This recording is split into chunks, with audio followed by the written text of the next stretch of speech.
আপনাকে আমি কতবার বললাম যে আমার 5টা উপদেশ মনে রাখবেন।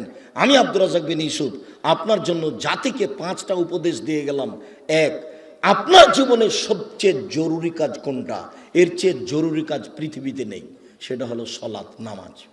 মনে রাখতে হবে আপনাকে।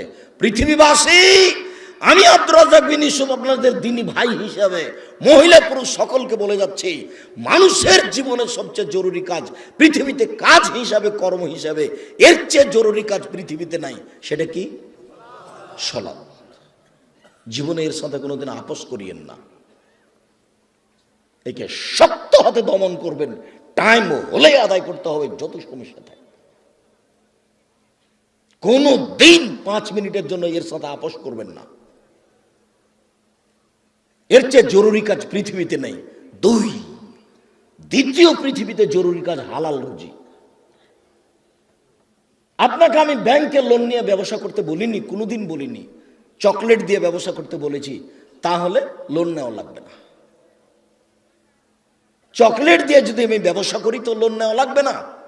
লোন এত খারাপ, লোন এত খারাপ, লোন এত খারাপ যে লোন যেন আমি না করি, এই জন্য আল্লাহর নবী দিন রাত পরিত্রাণ চাইতেন। সালাম ফিরার পূর্বে এমন কোনো দিন জীবনে একটা দিন ঘটেনি যে এই দোয়া বলেননি। দোয়ার শেষ বাক্যটা হচ্ছে আল্লাহুম্মা ইন্নী আউযু বিকা মিনাল মা'সামি ওয়াল মাগরাম।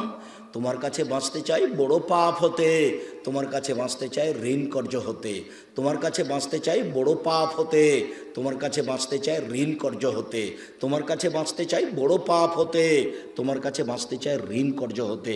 এই বাক্যটা না বলে তিনি কোনোদিন সালাম ফিরেননি। এ কথা আয়েশা রাদিয়াল্লাহু তাআলা আনহা বলেন, হাদিস বুখারী মুসলিম। আর আপনি ব্যাংকে চাকরি করেন, এটাই খারাপ। আবার আপনি 30 লাখ টাকা লোন নিয়ে বাড়ি করলেন, ছেলে মেয়ের জন্য রেখে চলে গেলেন, আর জাহান্নামার যা মরার সাথে সাথে আপনাকে কবরে গুতাইতে লাগলো। আপনি একটু কিছুই বুঝলেন না, হুঁচলার মতো দিন কাটাচ্ছেন। চাঁপানেগঞ্জের ভাষাতে যে বুদ্ধি দিয়ে কাজ করে না, ওকে বলে হুঁচলা, মোটা বুদ্ধি। একটু বিবেচনা করতে হবে না? এমনি তো বোকামির পরিচয় দিয়ে ব্যাংকে চাকরি করতে গেছেন। আমি তো বলেছি এই বাংলাদেশের মাটিতে এমন কোনো ব্যাংকিং ব্যবস্থা নেই, এমন কোনো ব্যাংক নেই যেখানে চাকরি যায়। দেখি কোনো মায়ের বেটা প্রমাণ করতে পারে। ব্যাংকে টাকা রাখা আর ব্যাংকে চাকরি করা দুটো এক নয়। সম্মানিত দিনী ভাই বোন, মানুষের জীবনে সবচেয়ে জরুরি কাজ হালাল রুজি। শ্বশুরের কাছে টাকা নিয়ে জীবিকা নির্বাহ করবেন না, ও কথা পুনরায় বলা লাগবে না। শতবার বলেছি যে যৌতুকের টাকা দিয়ে চাউল কিনে ভাত খেয়ে ইবাদত কবুল হবে না। ভিক্ষা করার টাকা দিয়ে চাউল কিনে ভাত খেয়ে ইবাদত কবুল হবে। আমি ভিক্ষা করব কেন? আমার গায়ে শক্তি আছে, কাজ করে খেতে পারি। তবুও ভিক্ষা করার টাকা দিয়ে চাউল কিনে ভাত খেয়ে ইবাদত কবুল হবে। যৌতুকের টাকা দিয়ে ভাত খেয়ে ইবাদত কবুল হবে না। চাউল কিনে ভাত খেয়ে ইবাদত কবুল হবে না। ওটা হারাম টাকা। যৌতুক শ্বশুরকে ফেরত দিতে হবে, এটা ভুল হয়েছে। আর আগামীকাল সন্ধ্যা হতে হতে, এই ছেলে, তোমাকে বলেছি শতবার, তোমার বাপ যেন তোমার ফুফুকে জমি ফেরত দেয়, হিসাব করে ভাগ করে দেয়। আগামীকাল সন্ধ্যা হতে হতে আপনি বোনের জমি দিয়ে দিবেন। আপনার বাপ মরা 10 বছর হলো। বোনের জমি মানে পরের জমি। পরের জমি খান কেন? শরম হয় না? আপনার ভাগ্য আল্লাহ লিখে দেননি? বাপ মারা গেছে, আপনি জমির ভাগ নেবেন, আপনার বোন জমির ভাগ নেবে। আপনি নেবেন সকালে আর আপনার বোন নেবেন বিকেলে, এরকম কথা কি না? একসাথে। তা আজ পর্যন্ত জমি আপনার কাছে কেন? আপনাদের 4 ঘাট কোন দিক থেকে একটা লোক গেছে আমার কাছে, তো বলছে আমি অংশ বন্টনের উপরে ডক্টরেট ডিগ্রি করব, সেই জন্য আপনার কাছে এসেছি। তো কি করবেন? কি বলে আপনাকে কিছু জিজ্ঞাসা করব। প্রথমে বলছে আপনার আমি পরীক্ষা নিব। আমারই পরীক্ষা নেবেন? আচ্ছা ভালো, কি জিজ্ঞাসা করবেন করেন তো। তো কিছু মাসলা জিজ্ঞাসা করলো এই ফারাইজ সম্পর্কে। করার পরে বলছেন আমাকে এটাই মনে হয় আমার পরীক্ষা। সেটা হলো এই, আপনার বাপ মারা গেছে না বেঁচে আছেন? বলে মারা গেছেন। কতদিন হলো? এতদিন। তো আপনার জমি জায়গার খবর কি? তা আমি বললাম যে আমার বাপকে মাটি দিয়ে এসে আগে জমি ভাগ করেছি, তারপরে খাওয়া দাওয়া। খাওয়ার আমরা আগে খাইনি, আগে জমি ভাগ করেছি তারপরে খাওয়া। যদিও জমি আমি একটু চিনি, আমার ছোট ভাই চিনি না। আমরা কোনোদিন জমিতেই যাইনি। আমার আব্বা একজন ছোট কৃষক ছিলেন, 20-25 বিঘা জমি রাখতেন।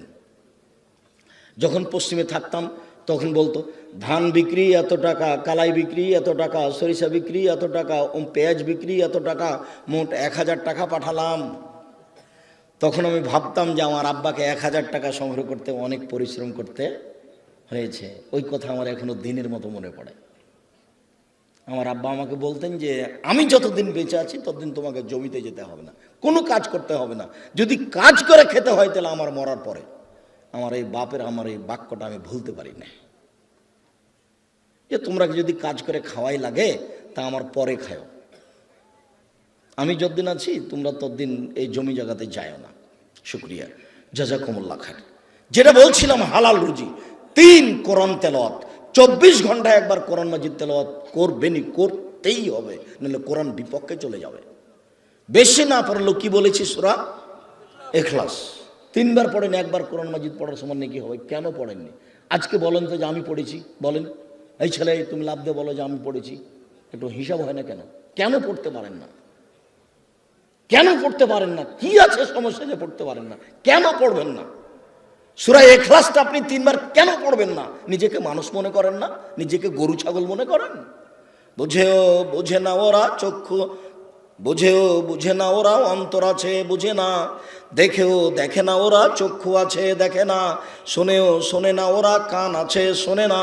উলায়েকা কাল আনাম, তারা পশু প্রাণীর মতো, তারা গরু ছাগলের মতো, তারা কুকুর শ্রীগলের মতো, বাল হওয়া জাল বরং তার চেয়ে খারাপ। নিজেকে গরু ছাগল মনে করেন, পশু প্রাণী মনে করেন? কেন আপনি পড়েননি কোরআন মাজিদ আজকে? অন্তত সূরা ইখলাসটা কেন পড়েননি? এটা হলো 4 নম্বর। 1 সালাত, 2 রুজি, 3 কোরআন তেলাওয়াত, 4 দুইজন যেখানে বসে আছে সেখানে বসবেন না। ওখানে বসে ওরা একজনের বদনাম করছিল, আপনি গিয়ে যদি বলেন হ্যাঁ ঠিক বলেছিস, আসলেও খারাপ, এখন কি হবে? তাহাজ্জুদ সারা জীবনে যা পড়েছেন ওইটা যদি এক পাল্লায় দেওয়া হয়, আর ঠিক বলেছিস আসলেও খারাপ এই বাক্য যদি এক পাল্লাতে দেওয়া হয়, পুরো জীবনের তাহাজ্জুদ হারিয়ে যাবে। আপনি বলতে পারেন, বুঝতে পারেন ল্যাংটা মেয়েকে দেখছি আর গল্প জমাচ্ছি, এটা কত বড় খারাপ, আর মানুষের বদনাম কানে শুনছি, এটা কত বড় খারাপ, আপনাকে আমি বুঝাতে পারি না। 4 জন যেখানে, 2 জন যেখানে বসে আছে সেখানে বসবেন না। 5 ছেলে মেয়ে স্ত্রীর উপরে হন কঠোর, খুব কঠোর, চোখ যেভাবে ঘুরে বউ সেভাবে চলে, তার নাম ক্ষমতা। আহাল পরিবারের উপরে খুব কঠোর হতে হবে, শক্ত হাতে পরিবারকে দমন করতে হবে, নইলে তাহাজ্জুদে আপনি টিকতে পারবেন না। শেষে দেখা যায় বেটির কারণে বউয়ের কারণে জাহান্নাম হয়ে গেছে। শতদিন বলেছি, আল্লাহ নবী বলছেন 3 শ্রেণীর মানুষ জাহান্নামে যাবে। তার 1 শ্রেণীর মানুষ হচ্ছে মধুমিনুল খামর, যারা নিয়মিত বিড়ি তামাক জর্দা সিগারেট গুল নেশাদার দ্রব্য খায় পান করে, তারা জাহান্নামে যাবে। একটা ছেলে বলছে, আব্দুর রাজাক সাহেব আপনি যে বিড়ি সিগারেট সব সময় বলেন, তো বিড়ি সিগারেট হারাম তার দলিল কোথায়? তো দলিল সরাসরি আছে, আল্লাহ রাসূল বলছেন মাস কারা কাসিরহু ফাকালিলুহু হারাম। যেই জিনিসটা বেশি খেলে বিবেকের ক্ষতি হবে, তার কম, তার একটা কণাও হারাম। তো তাহলে তোমার 50 বেড়ি, হাফ কেজি বেড়ির মশলা খুলে একজনকে খাওয়াইয়া দাও দেখি। হাফ কেজি জর্দা তুমি একজনকে খাওয়াইয়া দাও, তার বিবেকের ক্ষতি হয় কি না? 10 কেজি খাওয়াইয়া দিলে যদি বিবেকের ক্ষতি হয়, তাহলে তার একটা কণাও হারাম।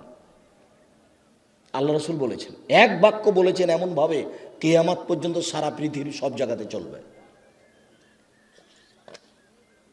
কাজেই হালাল রুজি খাবেন, আর জরুরি প্রয়োজন ছাড়া কোথাও বসবেন না, আর পরিবারের উপরে খুব শক্ত, খুব কঠোর হতে হবে। সম্মানিত দিনী ভাই বোন, এই 5টা উপদেশ থাকছে। বলছিলাম আমার দিনী বোনদের ব্যাপারে একটু অনুরোধ জানাচ্ছি। দেখুন, 4টা কাজ করতে পারলে আপনার জন্য জান্নাতের সব দরজা খোলা। আপনি 4টা কাজ করেন, জান্নাতের যে কোনো দরজাতে যেতে পারবেন। আমি বলিনি এই কথা মুহাম্মদ সাল্লাল্লাহু আলাইহি সাল্লাম বলেন।